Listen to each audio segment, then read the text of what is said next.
Well friends, now I am starting with the chapter number 7, that is on trading and settlement. In this entire curriculum of NISM module 6, this is one of the important chapter, and myself Ajit Manjure, I am privileged to deliver this section to all of you. Basically, let us start with some background about this trading and settlement. Before we go to any technical terms, we must understand what is this how the trades happen on the stock market platform. There are two ways of doing the trades. One is called as on market and other is called as off market. We are going to see the diagrams in the coming slides, wherein you will come to know how the actual trades happen on the stock market platform. Also, there is something called off market transfer, which we will discuss first, and in the off market transfers, again it is divided into two parts. Can you see here? This is within the same depository. We are talking about depository since morning. So, within CDSL to CDSL, that is within the depository, and the other type is called as inter depository. Inter depository means from CDSL to NSDL or vice versa, NSDL to CDSL. So, these two types we are going to see first, then we will go to on market transfers. Fine. So, basically transfer from one BO account, that is one customer's account, to another customer account for due to any trade that is within the depository, the trade can happen. This is I am talking about off market transfer. However, remember, for this particular transactions there is no protection by the exchange. I want to give an example here. The example is like this. Suppose I am a coconut trader and Mr. Pratish who wants to buy the coconuts from me. Assuming I have sold a bag of coconut to Mr. Pratish and he has given me a check for that. Now, the delivery of my coconuts will reach to his hotel and he may start using those coconuts. However, the check given by Mr. Pratish on account of this coconuts which he has purchased from me, if I deposit in the account and if it gets bounced, now there is no protection for this transaction. This is the transaction which has happened between two parties. That is why normally the transaction which we will find on the stock exchange will be mostly on the on market, that is with the broker. We are going to see that later, where there is a protection of the stock exchange. But for this off market transfers which I am talking about here, there is no protection by the stock exchange. So, basically this is for the trades happening amongst the parties, private parties, and transfer of securities may be from a client account to a broker account, that also comes under the off market transfers. Now, how this execution happens of the off market trades? Let us see this. This is a example of delivery instruction slip which I am showing you in the diagram. Can you see here? There is something called execution date. Can you see in this the right side corner, there is the execution date. Now, this execution date is very important in any transaction. If you fill this execution date, it can be a 7 days future date from the today's date. For example, if I want to transfer the securities from my demat account, I can give the delivery execution date for that instruction can be 7 days from the today's date. Now, on the date of the execution date, if the adequate balances are not there, end of the day the instruction will get failed. This is how the system is devised, and as far as your DP staff is concerned, you are supposed to accept these delivery instructions whenever it is produced on the counter, and you are supposed to execute also on the same day. You are not supposed to keep it in the drawer. Please remember, you have to enter these instructions in the system irrespective whether the balance is there in the account or it is not. Once you enter the instruction in the account and if the adequate balances does not come, as I told you, by end of the day the instruction will get failed. That is not your lookout. As a responsible staff members of the DP, you are supposed to enter it. And let us see how this inter depository transfers takes place. The other type of off market is inter depository, that is amongst the depositories from CDSL to NSDL or vice versa.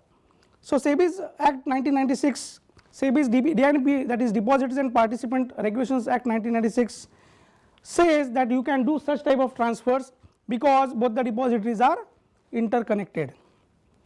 The account can be here, can be a clearing members account or it can be a regular investors account. Now let us see inter-depository transfer, what is the deadlines for the instructions.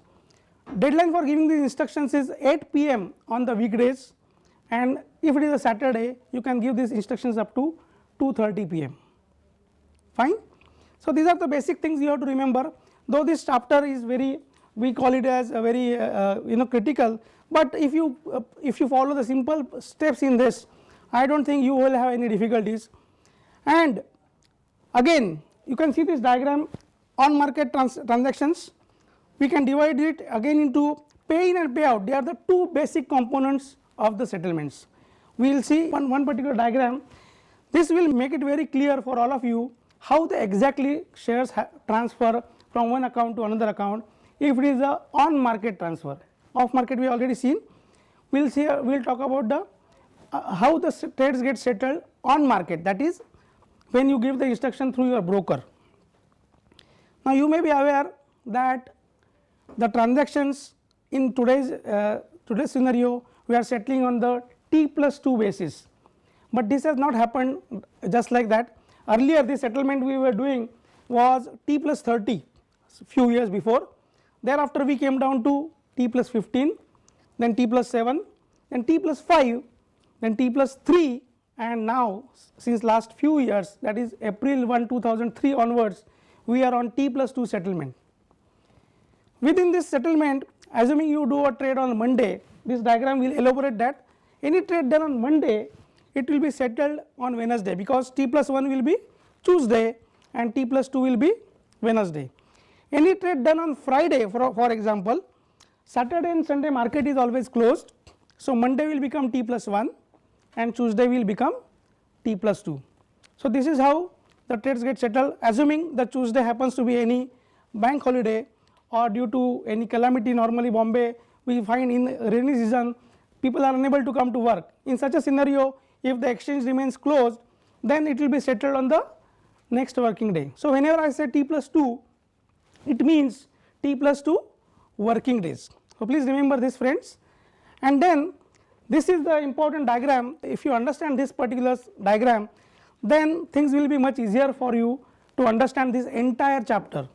This is the basis of this chapter, that is of pay in and payout. How this pay in and payout happens, let us take an example that will make the things very clear for all of you. For example, this diagram says there is a seller and a buyer.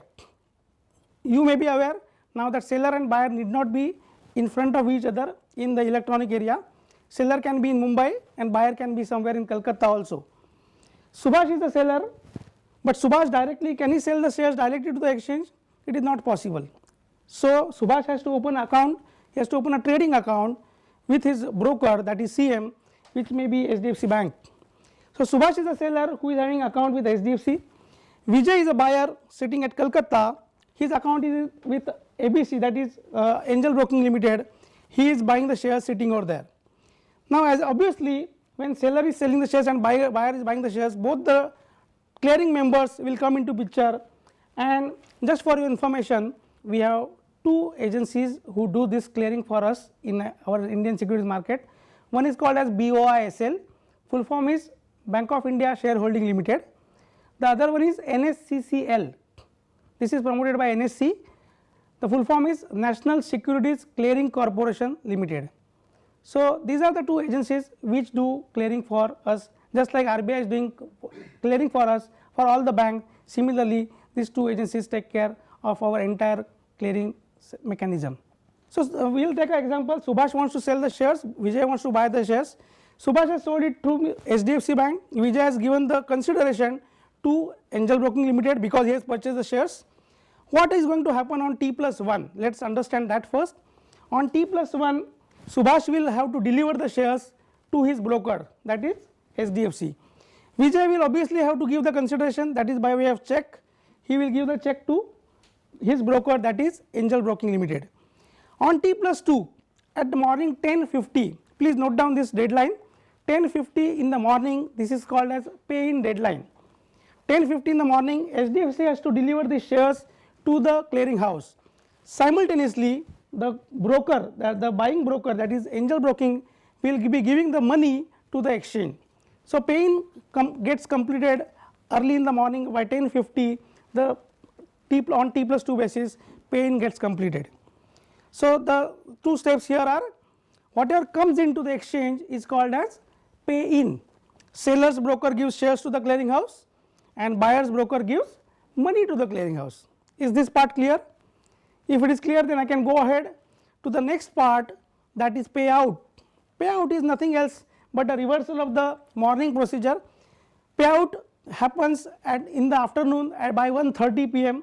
The payout takes place in the exchanges premises. That is, clearing house now will give the money to the seller's broker, that is, they will give the money to SDFC, and clearing house will give the shares to the buying broker, that is to Angel Broking Limited, for onward delivery of the shares to the buying client, that is Mr. Vijay. So this is how by 1:30 p.m. again 1:30 is the deadline for the payout. Payout will get completed by 1:30 p.m. So if you have understood this diagram, the things will be very clear to you, and this is how the trades get settled on the stock market platform. Now there is another way. Mostly you will find there are banks who are doing online trading. In such cases, for example HDFC Bank, or in case of ICICI Bank, they have got a trading arm. In case of HDFC, it is HDFC Securities Limited, or in case of ICICI Bank, it is ICICI Direct. In such cases, they always debit the client in advance, and when they have received the money in advance, they may give instruction to the clearing house to directly transfer the shares to the clients who has purchased the share. Here, without using the platform of the broker, the shares may be directly credited to the client's account. So this may happen in case of, that is called as, if a broker gives a payout breakup to of his clients to the clearing house or clearing corporation, then the shares may get directly transferred to the respective clients. So this is one of the way wherein you do not have to use, the broker may not use his pool account. We normally call it as a pool account for brokers demat account. So that account may not be required. Now let us understand what are the important terms in this process. One of the important term is settlement number. Now this number is defined in two ways. You may be aware there are two exchanges presently, the big exchanges, one is BSE and the other is NSE. You must have seen that there is another exchange which has started, that is MCX, which is also dealing in securities, but we will take the example of BSE and NSE, wherein in BSE the settlement number is defined on the basis of financial year, whereas in NSE it is done on the basis of calendar year. Let us take an example.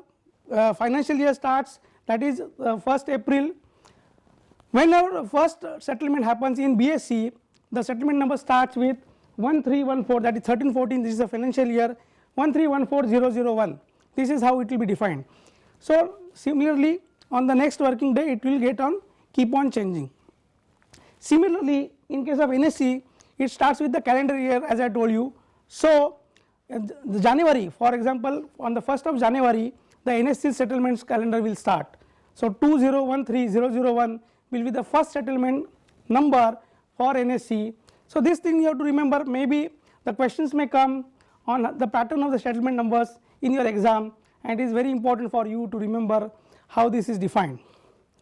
Now let us talk about another important terms wherein account used for the clearing and settlement purposes, right. For example, pay in and payout are carried out through the broker's account. Please remember, this always transactions happens through the various brokers who are participating in the clearing through their CM's account, that is pool account, these transactions are happened. And securities can be transferred from one broker account also to another broker account, that is also possible. It is not necessary from BO to BO, it may happen from any broker to another broker also, right. Now in case of CDSL, this demat account numbers for the brokers, right, they are defined because in CDSL we give 16 digit numeric number, entirely numeric number. So for brokers also we follow the same procedure. In case of CDSL, it is a 16 digit continuous running number. This is a numeric number which starts with numeric number 1, right. My friends, in NSDL these numbers are defined by 8-digit number which starts with IN. Again it starts with IN, and the abbreviation for that is CMBP ID. What is the meaning of CMBP? CMBP is nothing else but clearing member business partner identification number. Clearing member business partner identification number. So the number is defined in NSDL as CMBP ID for this broker, and whereas in CDSL it is a just like on any other BO's account number, the number is defined 16-digit numeric number. So these things you have to remember whenever the transfers are taking place, and please remember now this entire business has become very transparent. Now these settlements have to be done on a specific schedule. So delivery deadline for all these instructions, giving of this delivery instruction is also defined by the SEBI. It is on T+1 basis. Up to 4 p.m. you have to always give the delivery to your DP. Wherever you maintain your demat account, you have to pass on this instruction to your DP by 4 p.m. in case you have not given the power of attorney. Most of the times you will find that now investors are giving power of attorney. In that case they need not give in writing the delivery instruction which I showed you earlier, that they need not give in writing in case of on market trade. But otherwise if you are not given the power of attorney, then you are supposed to give delivery instruction on T+1 basis by 4 p.m. Now one particular facility which CDSL has given to all the clients is called as easiest. We have given you some booklets wherein about easiest we have given the information of CDSL, wherein the customer who has not given the power of attorney but wants to transfer the shares online by debiting his account, he can do so by using the easiest facility of CDSL. In case of NSDL the same facility is called as speedy. Okay, both the facilities are similar, wherein the shares can be transferred from an investor without giving the power of attorney in case they are afraid to do so, but then they can always transfer the shares up to 6 p.m. The extension of 2 hours is given in the case of easiest or in case of speedy for the clients if they want to transfer the shares to the broker on the next working day. So these deadlines have to be met. If they are not met, then the client will have to face something called auction. We will see that in some other slide, but as of now please remember these deadlines are very important. Assuming a customer gives a delivery instruction on T+1 basis after 4 p.m. to the DP's office, that does not mean you have to deny the customer's right. You can always accept the instruction with the rubber stamp put on it, that is on best effort basis you will try to execute it. Herein the DP's liability does not arise in case the instruction is not going through, because you are already telling the customer that you have come after the given the deadline, that is 4 p.m. right. So you are supposed to accept the instruction maybe to next day morning also, but always put the stamp and the time also on the delivery instruction that you are accepting after the particular specified deadline given by the SEBI. So these things you have to remember as a DP staff. Your services are most important to all the investors, and if you give them good service, if you help them filling up the delivery instruction also, sometimes if they are not educated, that will make a lot of difference and they will keep on trading with you, and that will get you more and more business. So friends, we are talking about steps in pay-in, in whatever way pay-ins are happening, that you can see here. This slide will elaborate how the pay-in steps can be seen here, and there is a pay-in file will be prepared at the end of the day, and that will be given to the exchange. So friend, to summarize these on market transfers, there is a pay-in and payout. In case of pay-in, it can be done by 3 ways. One is called as auto pay-in, the other is normal pay-in, and the third one is called as early pay-in. In case of payout, it can be done by 2 ways which you have seen, that is one from the clearing house or clearing corporation directly into the client's account, and the other is a normal payout. So with this chapter gets completed here. If you have any questions, please ask me now. So yeah. So the clearing and settlement function of market trades is done by whom? The clearing and settlement process is handled by 2 clearing houses. One is clearing house, that is called as BOISL, the other is NSCCL. These are the 2 agencies which handle the clearing. Any other question? So yeah. So how does inter-depository transfer take place? As you are aware that there are 2 depositories, one is CDSL and other is NSDL. this transfer happen online way in case of both the depositories. Thank you, sir. Thank you very much.